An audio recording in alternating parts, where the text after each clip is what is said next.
Why is my BP high in the morning but low in the evening? What are the signs and symptoms of high blood pressure?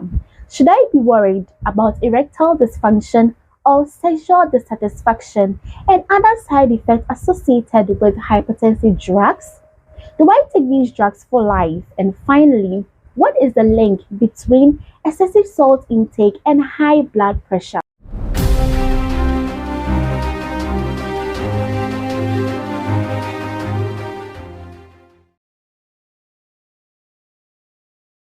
Usually, blood pressure starts to rise a few hours before a person wakes up. It continues to rise further during the day, peaking at midday. Actually, our blood pressure level starts to reduce in late afternoon and evening, and it lowers further at night when we go to bed. As a healthcare professional, I have realized that whenever I'm checking my client's blood pressure, that is when they want to ask all the questions in the world or even answer phone calls, which is a wrong practice. A few minutes before your blood pressure is checked, it is important to remain calm and seated. Do not engage in any physical activity or smoke or drink alcohol or even take coffee because these increase your likelihood of having inaccurate blood pressure reading. In hypertension, people may not experience signs and symptoms in its early stages until the condition is well advanced. In my first video, I talked about 5 categories of blood pressure numbers where I stated what it means to have normal BP, elevated BP, stage 1 hypertension, stage 2 hypertension, and what it means to have hypertensive crisis. I stated that people who fall in the category of hypertensive crisis have their BPs as high as 180 over 120 or higher, and they may likely to have signs and symptoms which are a sign to them that there's a possible organ failure somewhere in their system. Now, the signs and symptoms may include severe headaches, chest pain, dizziness, difficulty in breathing, difficulty in speaking, nausea, vomiting, anxiety, confusion, blurry vision or vision changes. We can also have people experiencing nosebleeds, buzzing in the ears, and even abnormal heart rhythm. Now, when you experience these signs and symptoms, this is not when you stay home. No, it is a matter of immediate medical attention and it is life threatening. Just like every other medications out there, high blood pressure medications do have side effects which are mild and may go away over time. These side effects may include cough, dizziness, headaches, diarrhea, constipation, erection problems, and many others. Now, because of these side effects, people end up discontinuing their medications, which is a wrong practice. Whatever side effects you have that are worrisome, please do well to speak to your doctor about it. Perhaps your doctor would be able to change either the dosage or the medication entirely to give you a different one that may have lower side effects.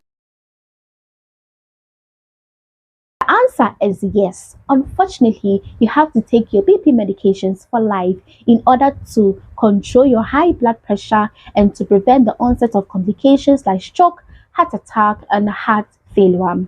There was a recent study I chanced upon, and I realized that people often default their antihypertensive medications because of their fear of taking these medications for life.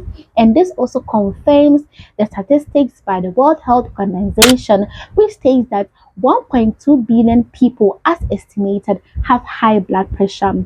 And I was so shocked to find out that less than 42% of people in this population have been diagnosed officially and are receiving treatment.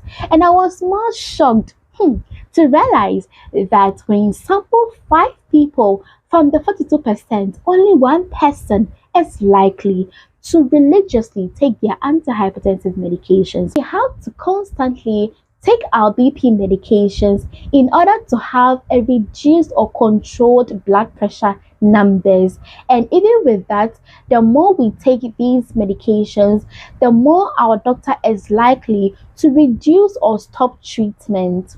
So that is why we have to listen to every advice given to us by our healthcare professionals, because if you miss a dose, it will not work. For a healthy individual, the more salt you eat, the more likely it is that you develop high blood pressure eventually. And for hypertensive individuals, the more salt you eat, the more difficult it is for your antihypertensive medications to effectively work. Your kidneys play an important role in controlling your blood pressure numbers. So the more salt you eat, the more difficult it is for your kidneys to control your blood pressure. WHO recommends that we eat less than 6 grams of salt a day. That is about 1 level teaspoon a day. Now, how would we even know the amount of salt that we take in every day when we buy from outside or when we go to the supermarket and buy food products from them?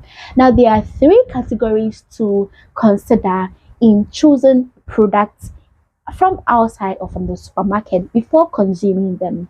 The first is to check the specific amount of salt per every product that you buy from the supermarket, from the nutritional value or the nutritional information stated at the back of the product. So, for instance, if you buy a product and it states that the salt content in the product is about 0.3 grams per 100 grams, it means that the product that you are buying has low salt content, of which you can eat more of that. If you get a product that says that the salt content for the product that you are buying is about 0.3 grams to about 1.5 grams per 100 grams, it means that the product that you are buying has medium salt content, of which you may want to replace it with the lower salt content. And finally, in this category, if you get a product which states that the salt content in it has about more than 1.5 grams of salt per 100 grams, means that this product contains a lot of salt, of which you have to avoid completely. The second aspect to consider is the color coding system. Okay, some products do not specifically state the amount of salt in them, but may indicate by colors. So the red means that the product that you are purchasing has too much salt, so you may want to avoid it.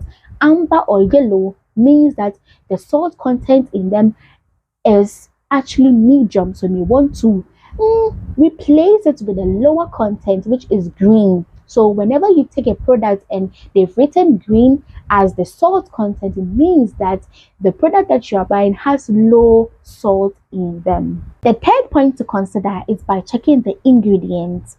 So some products do not specifically mention the amount of salt in the product or the color coding system, but may want to list the ingredients. So the closer it is for salt to appear on top, it is likely that the product that you're about to purchase has too high amount of salt in them. So you may want to avoid such products. For example, I have with me a tin of sardine. So as I checked, it has low salt content, and it goes further by stating the specific amount of salt in this product. And with this, the specific amount of salt in this product is 0.5 grams per 100 grams. So this means that content is medium, which is safe to take, but then shouldn't be taken too often. So I have to replace this product with less salt products, like the ones that has less than 0.3 grams of salt. This is the end of today's video. I hope that you learned something new and it was worth your time. If it was, please show some love by liking, sharing your thoughts in the comment section, subscribing to this channel, and sharing this information with your friends and your loved ones. Please do well to subscribe to this channel because there are lots of amazing content coming up soon, and I don't want you to miss any of these uploads. Yeah, so take care of yourself, and I shall see you in my next video. Goodbye.